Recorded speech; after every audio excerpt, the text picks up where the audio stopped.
Ավելի քան 3 ամիս կալանքի տակ գտնվող գործարար Սամվել Կարապետյանի նոր մեղադրանք է առաջադրվել։ Այս մասին հայտնում է Սամվել Կարապետյանի պաշտպանական թիմը։ Քննչական մարմինն օրերս սահմանեց շարունակական ապօրինության նոր նշաձողը, առաջադրեց տնտեսական բնույթի ևս մեկ մեղադրանք, առանց որևէ առնչվող տվյալի, առանց որևէ նվազագույն իրավական եւ օրինական հիմքի, ասված է հայտարարությունում։ Հունիսի 17-ին Կարապետյանի տանը խուզարկություն իրականացվեց այն բանից հետո, երբ նա հրապարակավ աջակցություն հայտնեց հայ առաքելական եկեղեցուն, ընդգծելով, որ մի փոքրիկ խմբակ մոռանալով հայոց պատմությունը, հայ եկեղեցու հազարավոր տարիների պատմությունը հարձակվել է հայ եկեղեցու վրա, հայ ժողովրդի վրա։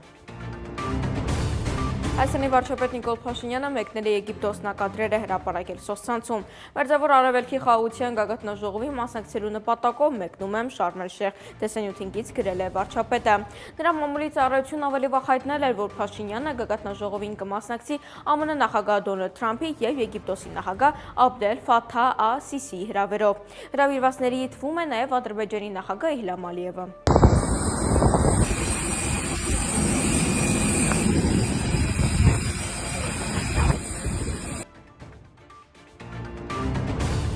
Կոտայքի մարզի Բյուրեղավան համայնքի խաղահրապարակներից մեկում մետաղական ծանր կոնստրուկցիան շուռ է եկել 6-ամյա երեխայի գլխին։ Դեպքից 6 օր անց երեխան հիվանդանոցում մահացել է։ Հայտնում են ՆԳՆ-ից, դեպքը տեղի է ունեցել հոկտեմբերի 6-ին, նույն օրը ժամը 16:49-ին։ Ուիգմոր ԲԿ-ից ոստիկանություն հաղորդում է ստացվել, որ սղարանից վայր ընկնելու հետևանքով գանգի հիմի կոտրվածքով իրենց մոտ է տեղափոխվել 2019 թվականին ծնված Բյուրեղավանի բնակիչ տղա երեխա։ Ոստիկանությունը պարզել է, որ երեխան մարմնական վնասվածք ստացել է նույն օրը ժամը 13:25-ի սահմաններում Բյուրեղավան քաղաքի առաջին թաղամասի 8 շենքի դիմացի խաղահրապարակում խաղալիս մետաղական սղարանը գլխին ընկնելու հետևանքով։